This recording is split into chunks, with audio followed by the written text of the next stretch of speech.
Guess what? Home education, it can be fun. Sure, there are things that they can learn, such as character training and other lessons of how to do hard things with not fun things. But you've spent a bit of time with your children. You know that kids naturally love to have fun. They look for fun situations. How about we capitalize that on as a homeschool mom and lead them towards learning in some unexpected ways? That's what we're going to do today. I'm going to share with you some fun and unexpected and just some ideas that I want you to try incorporating into your homeschool and watch what the result is. Welcome to Little by Little Homeschool Podcast, where you'll learn tips and strategies that will empower you to home educate your children. I'm Leigh Nguyen, a homeschool mom of over 12 years, which includes 2 graduates. When I started homeschooling, I was pretty much on my own and was desperate for encouragement and help. My mission is to be a source of encouragement and help to you. Whether you are just beginning your homeschool journey or you're deep into the homeschool lifestyle, Little by Little Homeschool wants to help you stay the course because all the time you are investing into your children is completely worth it. If you're ready to take your homeschool to new levels, keep listening. Let's take a little walk down memory lane. Maybe you need to close your eyes to do this. Not if you're driving, don't do that. But stop and think. What kind of memories do you have around your time? Most likely you were in school, but during those years when you were a child, what are some of the lessons and some of the teachers that you remember? They're probably the ones that made things fun, that made school enjoyable, that you actually learned in a fun way. Why not be that for your children? Why not, when they look back, they'll say, yes, mom loved me. Yes, mom discipled me. Yes, mom disciplined me, but she was also fun. And she showed me God's amazing world through some really fun things. Now, they're not going to remember the details, but maybe you do remember some of the details. I remember one specific teacher in 5th grade. It was a science class, and I'm not going to share the whole story, but I had a very rough first week of school in 5th grade. And it was finally the second week of school when I finally made it to the class after homeroom. It took me a week to get to it. That's a whole, there's a bunch there behind that. But I finally made it to that first class, and it was science class, and his name was Mr. Ben. Mr. Ben made science fun. He kept everybody engaged. There weren't disciplinary issues in his classroom because all of the kids respected him. He respected them. He listened. He made science fun. That year, I told myself, if you can get through homeroom, you can get to science class and Mr. Ben.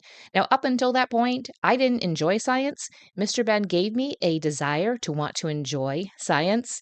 Now, I had some teachers further down the road then. I kind of killed that a little bit, but I can still remember that. I remember some of the lessons that he taught us from 5th grade, and I am way, way, way beyond 5th grade. And you probably can remember some stories too. Now, again, our kids aren't going to remember all the little details, all the experiments, but what if they remember even just overall? Mom made education fun, and therefore I want to continue learning. Now, we've had a bunch of talk about school, and we know that homeschool, home education can and should look vastly different. But let's translate that fun, that idea of teachers and those that are directing learning, of them making it engaging and interesting and something that kids want to take part in and that they want to draw into and they want to do more with it and they want to learn things from it. And then hopefully that learning catches on and they take it beyond that. So today let me look and see. I've got 7 different ideas. I'm not saying you have to incorporate all 7 of these. I would actually suggest that you write these down and then think, how can I just start incorporating one? Get good at that. And then maybe you can add a second one, or maybe you replace that one. You might say, I can't do all of these. I can't even do multiple. I can only do one at a time. And maybe you try one and it doesn't quite go over quite well with your kids. That's okay. Go ahead and try another one. And that idea that might not work this year, it might work next year. So keep the list, tuck it away somewhere where you're going to find it again with all your homeschool stuff so you can pull it out again. The first one is called game schooling. Now, when I started homeschooling, I didn't know anything about this. And to be honest, the first time I heard it, I was like, really? What are kids going to learn from games? So these could be usually when I see maybe blog posts or I see people talking about game schooling, it's typically board games, but it doesn't have to just be board games or card games. It can be other types of games. We know that kids, and some kids more particularly, really love to do games and things that are moving their body. So let's focus now just on what would be I guess what is meant by when you see the term game schooling in the homeschool community, what it is leaning towards is formal types of games, board games, card games, all that kind of stuff, where you actually use games to learn. There's games out there that can help your children learn to count, learn their colors, learn history, learn science. There's so many different options out there. Now, some families prefer to make game schooling a bit of the heartbeat of their homeschool, and some like to just kind of throw it in here and there. Don't neglect times that you can do some game schooling. You might say, okay, once a month or once a week or once every couple weeks, we are going to have a game school day. Kids love games. To be honest, I never, again, when my kids were younger, I didn't know about game schooling, so we didn't do it, but we did a lot of family game nights. And I would say then, okay, we did that on the weekend, so they were kind of learning at that time too. So we're really, really hitting that home education hard. But we know that all of life and everything all the time is homeschooling. It's not just Monday through Friday from 8 to noon or whatever your hours are. But game schooling can be a lot of fun. And I know that maybe there are some games out there that have a higher price tag. Maybe find some friends that have those games and you guys can trade and you can share some games and you can kind of pass some games around. Check out things like yard sales and find games. Now, I've seen some games at thrift stores, but I wouldn't always assume that they have all the pieces and the parts and all the gadgets that are needed for it. But there are so many more options now. You don't even have to go to a store and just look online. Amazon would probably have all kinds of them, and there's entire blog posts all about games. But game schooling is where you allow the games to be fun and everybody's engaged and learning, and they don't even know that they're learning. That's kind of the bonus part. Number two, when I say this, you're going to think to yourself, that doesn't sound like a lot of fun, but it can be fun when it comes to home education.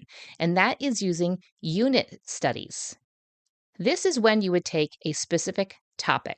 Now, right now it is the fall. So, say we take the topic of autumn. You would then use unit studies to learn how about writing, maybe math. I'm not quite sure how you do it, but maybe you add some game schooling to it. Or maybe you would do your math curriculum, continue to do that. But you can add in some science, you can do history, you can do geography. There's a lot that you could then incorporate into the study of maybe autumn. You could even A unit study could be a certain geographical area, and you could study that a bit more. Unit studies, I would say, to create them is not for the faint of heart.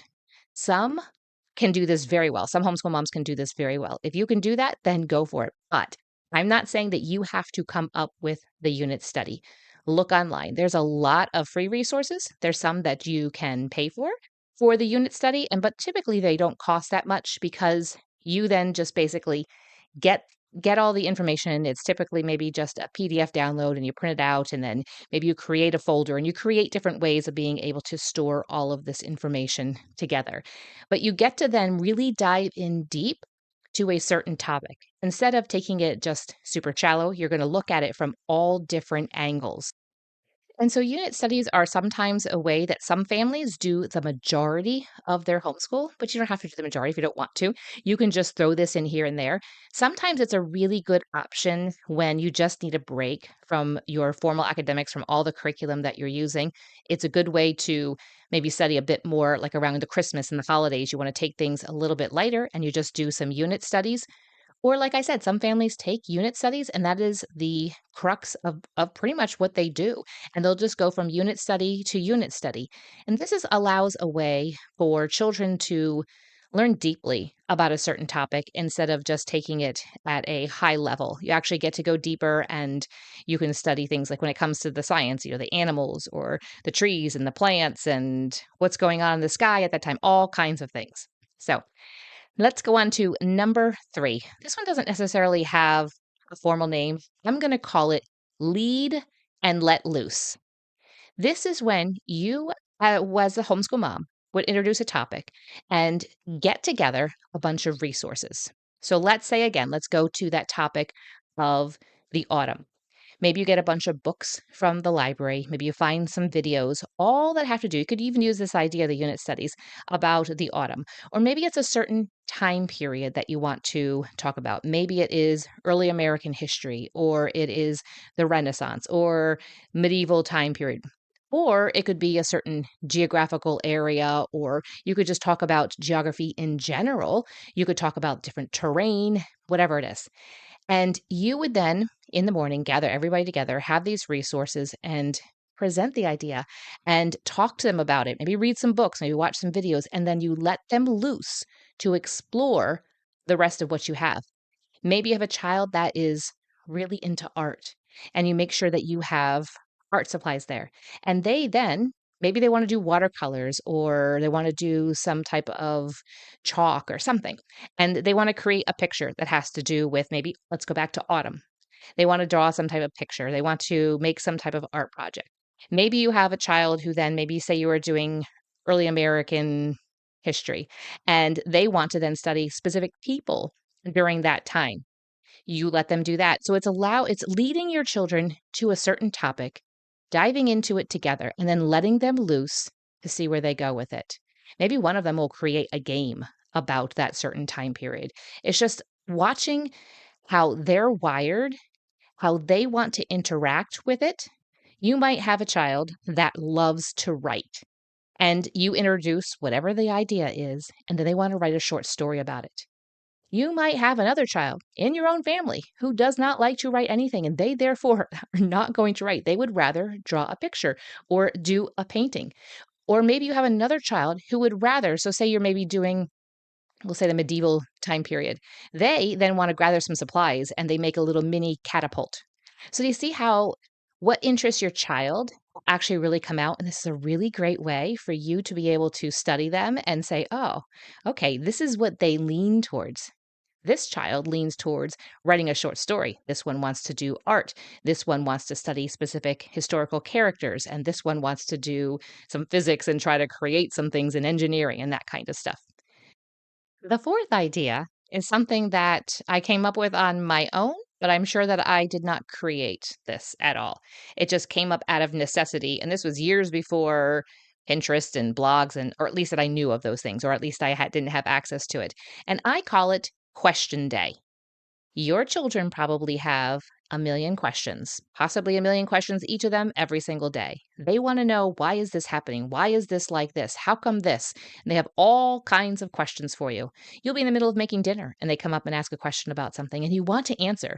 Maybe you are feeding the baby, or maybe you're in the middle of mopping the floor. There's something going on. You can't quite answer that question right then, or you're in the middle of doing a different study. You're in the middle of doing a math lesson with them. And suddenly they come up with some question because they happen to look outside and they have a question about the squirrel that they saw in the tree. And you want to answer that question, but you're really deep into the math lesson. You're like, it's not really a good time to pivot. Let's do the math lesson and then let me answer that question.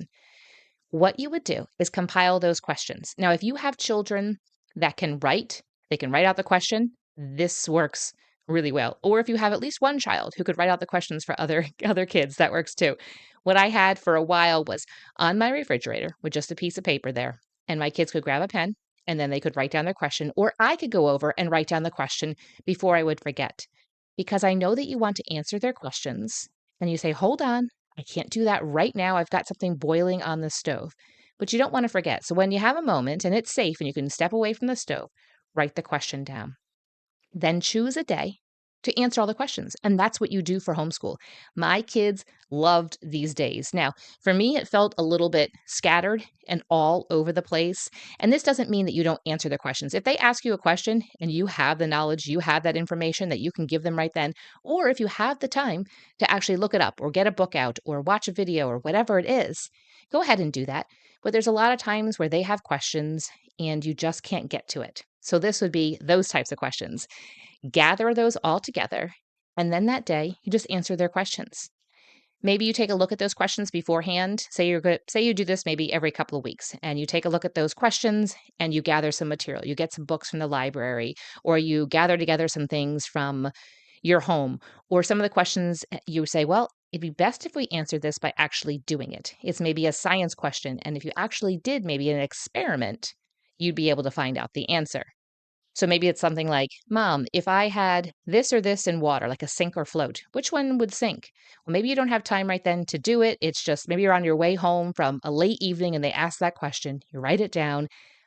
I kind of found that oftentimes my kids would forget those questions, but I remember them because I wrote them down. And so then you say, hey, okay, we're going to do an experiment. We're going to do a sink or float. You wanted to know if this object or this object, which one would float, which one would sink. Go get those objects or have those objects already ready. Let's fill up the bathtub. Let's fill up the sink. Let's get a bowl, whatever it is. And let's go ahead and see what happens. So question day is just a time just to answer questions. And I actually kind of found to be a little relieved when I did these days because I felt like I was filling up all those nooks and crannies in their brain. And it didn't take a lot for me to prepare for it. And it wasn't exhausting. And it was ended up being a shorter day. We did it often on a Friday, and then we would include a ton of time outside and just playing. And I called it a day, and it felt really good. The fifth option that I want to give you to make some homeschool fun is that you, I don't want to say assign, you might have to assign, or you might let your kids pick a topic, but you let them dive in to whatever level they want to learn about that topic. And then they present it and share it with the family. This doesn't have to be formal. They don't have to come up with a 20-slide PowerPoint presentation. You might have a child that would like to do that, then let them do that. You might have a range of children. You might have teens down to young children, and the youngest just wants to share about a certain toy that they have. Let them hang out in front of the family. Maybe you guys gather in the living room. You sit around the table after dinner and you talk about it. Whatever kind of ambiance, whatever kind of way you want to do it, there's no right or wrong, but allow your kids to learn and then share what they have learned. That is why narration, when you hear from Charlotte Mason, they do a lot of narration. It really helps to solidify and make things straight in your brain. But there's also something about sharing and talking to others and having that ability to be able to explain something. And I always thought that this was a lot of fun to do with my kids, and their personalities really came out. And I would sometimes say, you could pick whatever. Of course, maybe the 6-year-old might want to do a presentation on a Lego creation that they had or something like that, and they would be really, really into it. You're like, "Okay, that's totally fine." And then you have another child, maybe you have a 4-year-old girl, she wants to talk about her baby doll, and maybe you have a 10-year-old who created something else or wrote a story or learned about a historical figure and wants to tell you all about this person. So you can include this as maybe a entire homeschool day. Maybe it's just you and the children, but maybe you want to include dad or older family members or children, or maybe you want to have grandma and grandpa over, whatever it is. And you as the adults can do this as well. I've heard of some families maybe assigning books or saying you have to read a book about a historical figure or a biography or autobiography, and then you get to tell everybody about that person. So it's kind of like you learned about all these different people, but you didn't have to read all the books. And maybe some members in the family will find like, I'd like to learn more about that person too, and go ahead and do it. Number 6 and number 7 are very closely related. They're kind of similar. One is just on a, we'll say, smaller scale than the other. So I'm just going to kind of lump them together. So number 6 and number 7 is road schooling and world schooling. Now, not everybody is going to have an option to possibly do world schooling or even maybe road schooling. But what is this? This is when your children learn as you travel. So road schooling is, I typically think of it is it doesn't have to be driving. Of course, we're all going to think about people who buy big old campers and they sell their home and they hop into their camper and they travel the states or they travel wherever they can drive to. Or if you can fly there too, as well, that's fine. But road schooling is when you learn on the road and you create your education based upon where you are at. So, say you are near Washington, D.C., you are going to then do a lot of history because you're there. Maybe you're somewhere else where there's a lot of science and you learn geography as you are going. And You just incorporate the life that you're living right then and you're learning on the road. So, what is world schooling? World schooling would be when it is a bit bigger and you are actually maybe going out and you are going to different countries, you're going to foreign countries, and you are learning about that country and you're learning about the culture. That kind of stuff is definitely counts as your home education. So, world schooling can even be sometimes families will take just a trip for a week or a two and then come back and they're actually doing their formal education when they're home. You're kind of going back and forth, and it can look different for different people. But even if you don't wanna call what you're doing road schooling or world schooling, it's just you taking vacations, try to take the time to actually do a little bit of learning. Maybe you can do it sneaky, they don't quite know what they're doing. I know that in the United States, you can go to different national parks and your kids can then do, like, the junior ranger program. Some kids get a huge kick out of that. I had some kids that loved it, and I had some that didn't quite love doing it as well, and I was like, "That's fine. Those that love it can actually do it, but you're coming along with us, and you're actually going to accidentally get your junior ranger certificate or whatever for that park." But road schooling and world schooling is also another really fun way to engage your kids and to help them learn. Before we close out, I want to share something special with you. Today, I want to share with you a sponsor for the Little by Little Homeschool Conference, and that is Easy Grammar. I'm going to drop the link in the show notes. I want to highly encourage you to go check out Easy Grammar. When we started homeschooling, I had purchased some grammar programs and they seemed to be fine. But as it just kind of went on, it just seemed to be like, especially for some of my kids, beating them over the head with grammar, and they were just really pushing back on me. And so I decided to give Easy Grammar a try. I saw it at a homeschool conference, and guess what? We've been hooked on it ever since. So it's probably been at least maybe 10 years, and my youngest has used Easy Grammar pretty much almost all of his homeschool career. So I want to encourage you to check out Easy Grammar. To be honest, I learned a lot of grammar from Easy Grammar, and I can figure out grammar so much easier because of the program. So the link for Easy Grammar is going to be in the show notes and also the link for the conference so you can grab yourself a ticket as well.